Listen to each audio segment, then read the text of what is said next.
നമ്മുടെ കേരളത്തിൻ്റെ കാലാവസ്ഥയിലും നന്നായി വളരുന്ന ഒരു ഫ്രൂട്ട് തന്നെയാണ് ഓറഞ്ച്. സാധാരണയായിട്ട് നല്ല തണുപ്പ് കിട്ടുന്ന സ്ഥലങ്ങളിൽ, അതായത് ഹൈ റേഞ്ച് സ്ഥലങ്ങളിലൊക്കെ ഓറഞ്ച് കായ്ച്ചു നിൽക്കുന്നതായിട്ട് നമ്മൾ കാണാറുണ്ട്. എന്നാൽ നമുക്കൊക്കെ ഉണ്ടാകുന്നൊരു സംശയമാണ്, ഇപ്പോൾ ട്രോപ്പിക്കൽ കാലാവസ്ഥയിൽ, അതായത് ഇപ്പോൾ നമ്മുടെ വീട്ടു പരിസരങ്ങളിലൊക്കെ ചൂട് കൂടുതലുള്ള സ്ഥലങ്ങളിലൊക്കെ ഇതുപോലെ ഓറഞ്ച് കായ്ക്കുമോ എന്നുള്ള കാര്യം. എന്നാൽ ഈ വീഡിയോയിൽ കാണുന്ന ഓറഞ്ചുകളൊക്കെ കായ്ച്ചു നിൽക്കുന്നത് നല്ല വെയിൽ കിട്ടുന്ന ടെറസിൻ്റെ മുകളിലാണ്. ഇപ്പോൾ നമുക്ക് സ്ഥല സൗകര്യം ഇല്ലാത്തവർക്കൊക്കെ ഇതുപോലെ ടെറസിൻ്റെ മുകളിൽ ഇതുപോലെ നമുക്ക് ഓറഞ്ചിൻ്റെ ചെടികൾ നമുക്ക് വെച്ച് പിടിപ്പിക്കാവുന്നതാണ്. അപ്പോൾ ഇതിൽ ശ്രദ്ധിക്കേണ്ട കാര്യം എന്ന് പറയുന്നത്, തൈകൾ സെലക്ട് ചെയ്യുന്ന സമയത്ത് നല്ല ബഡ് ചെയ്ത തൈകളോ അല്ലെങ്കിൽ ഗ്രാഫ്റ്റ് ചെയ്ത തൈകളോ അതുപോലെ എയർ ലെയറിങ് ചെയ്ത തൈകളോ തിരഞ്ഞെടുക്കുവാൻ വേണ്ടി പ്രത്യേകം ശ്രദ്ധിക്കണം. പിന്നെ അതുപോലെ തന്നെ നല്ല ഇനം ഹൈബ്രിഡ് തൈകൾ നോക്കി വേണം നമ്മൾ നഴ്സറികളിൽ നിന്നും വാങ്ങുവാൻ. അപ്പോൾ ഇത്തരത്തിലുള്ള കാര്യങ്ങളൊക്കെ തൈകൾ സെലക്ട് ചെയ്യുന്ന സമയത്ത് നമ്മൾ ശ്രദ്ധിക്കേണ്ട കാര്യങ്ങളാണ്. പിന്നെ നല്ല ആരോഗ്യമുള്ള നല്ല കരുത്തുള്ള നാരകത്തിൻ്റെ തൈകളും ഓറഞ്ചിൻ്റെ തൈകൾ നമ്മൾ സെലക്ട് ചെയ്യുക. അതുപോലെ തന്നെ സൺലൈറ്റ് ഒരുപാട് ഇഷ്ടപ്പെടുന്ന ഒരു ചെടിയാണ് ഓറഞ്ച്. അപ്പോൾ നമ്മൾ ഇതിൻ്റെ തൈകൾ നട്ടുപിടിപ്പിക്കുന്ന സമയത്ത് നല്ലതുപോലെ സൂര്യപ്രകാശം കിട്ടുന്ന സ്ഥലങ്ങൾ നോക്കി വേണം തിരഞ്ഞെടുക്കാൻ. പിന്നെ അതുപോലെ തന്നെ ഓറഞ്ച് മരത്തിൻ്റെ തടത്തിൽ ഒരിക്കലും വെള്ളം കെട്ടി നിൽക്കാൻ അനുവദിക്കരുത്. നല്ല നീർവാർച്ചയുള്ള നല്ലതുപോലെ സൂര്യപ്രകാശം കിട്ടുന്ന സ്ഥലം നോക്കി വേണം തിരഞ്ഞെടുക്കാൻ. അപ്പോൾ ഇതിനു വേണ്ടി നമുക്ക് വീടിൻ്റെ ടെറസ് തിരഞ്ഞെടുക്കാവുന്നതാണ്. ഇവിടെ ഇപ്പോൾ ടെറസിലാണ് ഈ ഓറഞ്ചുകൾ കായ്ച്ചു നിൽക്കുന്നത്. ഇതിൻ്റെ തൈകൾ നടുന്ന സമയത്ത് നല്ല ജൈവവളം അടങ്ങിയ മണ്ണിൽ, അതായത് ആട്ടിൻ കാഷ്ടം, ചകിരിച്ചോറ്, വേപ്പിൻ പിണ്ണാക്ക് എന്നിവ ചേർത്ത് നല്ല നീർവാർച്ചയുള്ള പോട്ടി മിക്സ് തയ്യാറാക്കിയതിന് ശേഷമാണ് തൈകൾ നടേണ്ടത്. ഈ കാര്യം നമ്മൾ ശ്രദ്ധിക്കേണ്ടതാണ്. അപ്പോൾ നല്ലതുപോലെ പരിചരണം കൊടുത്തു കഴിഞ്ഞാൽ ഇതുപോലെ മരം നിറച്ച് ഓറഞ്ചുകൾ കായ്ക്കുന്നതാണ്. തുടക്കത്തിൽ ഇതിൻ്റെ വളർച്ച കുറച്ച് സാവധാനത്തിലാണെങ്കിൽ പോലും പിന്നെ കുറച്ച് കഴിഞ്ഞാൽ ഇതിൻ്റെ വളർച്ച കുറച്ച് സ്പീഡിലായിട്ട് നമുക്ക് കാണാവുന്നതാണ്. അപ്പോൾ വലിയ കണ്ടെയ്നറുകളിലും ചെടികളിലും ഒക്കെ നമുക്ക് ഇതുപോലെ ടെറസിൻ്റെ മുകളിൽ ഇതിൻ്റെ ഓറഞ്ചിൻ്റെ ചെടികൾ നട്ടുപിടിപ്പിക്കാമെന്ന് പറഞ്ഞല്ലോ. അപ്പോൾ ഇങ്ങനെ നട്ടുപിടിപ്പിച്ച് കഴിഞ്ഞാൽ കുറച്ച് കാലങ്ങൾക്ക് ശേഷം, അതായത് ഇപ്പോൾ ഒരു 4 വർഷം കഴിഞ്ഞതിന് ശേഷം ഇതിൻ്റെ നമ്മൾ ഏത് ചട്ടിയിലാണോ അല്ലെങ്കിൽ ഏത് കണ്ടെയ്നറിലാണോ നമ്മൾ വെച്ചിട്ടുള്ളത് അതൊന്ന് റീപ്ലാന്റ് ചെയ്യുന്നത് വളരെ നല്ലതാണ്. ഇതിൻ്റെ വളർച്ചയ്ക്ക് വളരെ നല്ലതാണ്. അതായത് ചെടികൾ വളർന്ന് വലുതാകുന്നതിനനുസരിച്ച് അതിൻ്റെ ചട്ടികളോ അല്ലെങ്കിൽ കണ്ടെയ്നറുകളോ നമുക്ക് മാറ്റി കൊടുക്കുന്നത് വളരെ നല്ലതായിരിക്കും. അങ്ങനെ ഇതുപോലെ റീപ്ലാന്റ് ചെയ്യുന്ന സമയത്ത് ഒരിക്കലും ഇതിൻ്റെ വളർച്ചയുടെ കാലഘട്ടത്തിൽ അങ്ങനെ മറ്റൊരു ചട്ടിയിലേക്ക് മാറ്റി നടരുത്. മാർച്ച് മുതൽ ഓഗസ്റ്റ് വരെയുള്ള കാലയളവിലാണ് ഓറഞ്ച് ചെടികൾ സാധാരണയായി വളരുന്നത്. അപ്പോൾ ഈ സമയത്ത് നമ്മൾ ഒരു ചട്ടിയിൽ നിന്ന് മറ്റൊരു ചട്ടിയിലേക്ക് മാറ്റി നടാതിരിക്കുന്നതാണ് നല്ലത്. അതുപോലെ പ്രൂണിങ് ചെയ്യുന്നതും ഈ ഒരു സമയത്ത് പാടില്ല. സെപ്റ്റംബർ മുതൽ നവംബർ, അതായത് സെപ്റ്റംബർ, ഒക്ടോബർ, നവംബർ മാസങ്ങളിൽ നമുക്ക് ഒരു ചട്ടിയിൽ നിന്നും മറ്റൊരു ചട്ടിയിലേക്ക് തൈകൾ മാറ്റി നടാവുന്നതാണ്. അതുപോലെ നൈട്രജൻ കൂടുതൽ അടങ്ങിയിട്ടുള്ള വളങ്ങളാണ് ഓറഞ്ച് മരത്തിന് എപ്പോഴും നല്ലത്. അതിനായിട്ട് നൈട്രജൻ കൂടുതൽ അടങ്ങിയിട്ടുള്ള NPK വളങ്ങളൊക്കെ നമ്മൾ നിർബന്ധമായിട്ടും ഓറഞ്ച് മരത്തിന് ചേർത്ത് കൊടുക്കേണ്ടതാണ്. നൈട്രജൻ കൂടുതൽ അടങ്ങിയിട്ടുള്ള വളങ്ങളെക്കുറിച്ചൊക്കെ നമ്മൾ മുന്നേ വീഡിയോകളിൽ പറഞ്ഞിട്ടുണ്ട്. അപ്പോൾ ആ വീഡിയോ ഒക്കെ ഒന്ന് കണ്ടു നോക്കുക.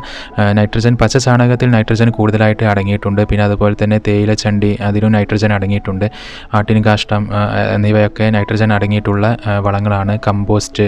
അപ്പോൾ ഇത്തരത്തിലുള്ള വളങ്ങളൊക്കെ നമുക്ക് നാരകത്തിന് ചേർത്ത് കൊടുക്കാവുന്നതാണ്.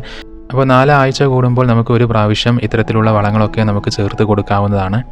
അതുപോലെ അസിഡിക് ആയിട്ടുള്ള വളങ്ങളും നാരകത്തിന് വളരെ നല്ലതാണ്. അമ്ല ഗുണങ്ങളുള്ള വളങ്ങളും നാരകത്തിന് വളരെ നല്ലതാണ്. പിന്നെ അതുപോലെ കായ്കൾ ഉണ്ടാകുന്ന സമയത്ത് നൈട്രജൻ അടങ്ങിയ വളങ്ങൾ നല്ലതുപോലെ ചേർത്ത് കൊടുക്കണം.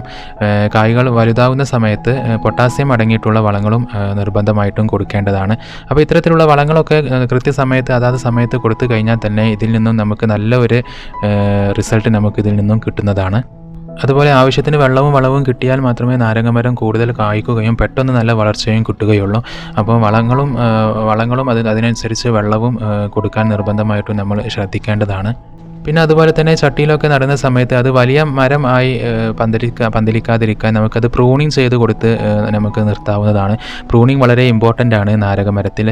അപ്പോൾ വലിയ കൊമ്പുകളൊക്കെ, വലിയ ശിഖരങ്ങളൊക്കെ മുറിച്ച് മാറ്റി അത് പ്രൂൺ ചെയ്ത് നിർത്തുകയാണ് എന്നുണ്ടെങ്കിൽ പുതിയ തളിരുകളൊക്കെ വന്ന് അതിൽ മൊട്ടുകളും അതിൽ പൂക്കളും ഉണ്ടായി നിറയെ ഓറഞ്ചുകൾ കായ്ക്കുന്നതാണ്. അപ്പോൾ പ്രൂണിങ് വളരെ ഇമ്പോർട്ടൻ്റ് ആണ് ഇതിൽ.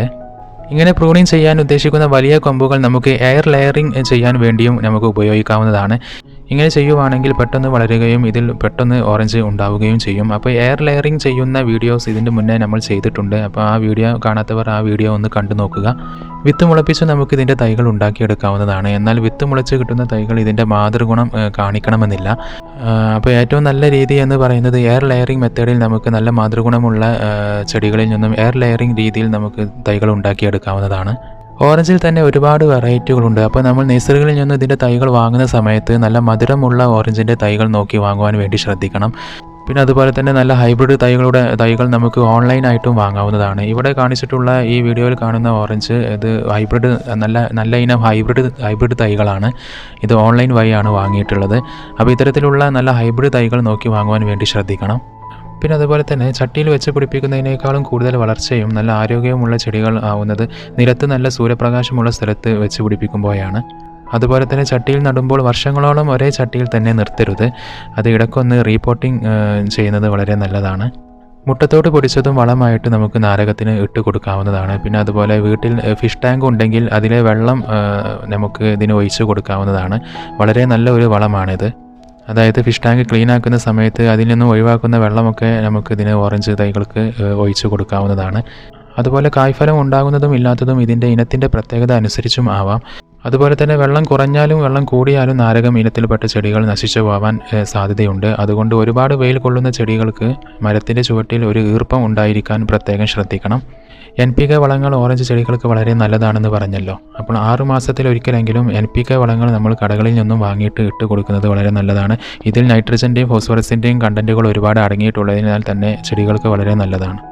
പിന്നെ അതുപോലെ ഏതെങ്കിലും തരത്തിലുള്ള കീടങ്ങളുടെ ആക്രമണത്തിന് വേപ്പെണ്ണ വെളുത്തുള്ളി മിശ്രിതം സ്പ്രേ ചെയ്ത് കൊടുത്താൽ മതിയാവും. ഓറഞ്ച് ചെടികളുടെ നല്ല വളർച്ചയ്ക്കായിട്ട് വീട്ടിൽ തന്നെ നമുക്ക് വളരെ പെട്ടെന്ന് നല്ലൊരു വളക്കൂട്ട് തയ്യാറാക്കിയെടുക്കാൻ പറ്റും. ഇതിനായിട്ട് 2 കപ്പ് ചാരം എടുക്കുക, ആട്ടിൻ കാഷ്ടം 1 കപ്പ്, പിന്നെ അതുപോലെ എല്ലുപൊടി ഒരു 1/2 കപ്പ് വീതം എടുക്കുക. നല്ലതുപോലെ മിക്സാക്കിയതിന് ശേഷം ഇത് വേറൊരു ബക്കറ്റിലേക്ക് മാറ്റുക. എന്നിട്ട് ഇതിലേക്ക് ഒരു 4 അല്ലെങ്കിൽ 5 ലിറ്റർ വെള്ളം ഒഴിച്ച് നല്ലതുപോലെ ഡൈല്യൂട്ട് ആക്കുക.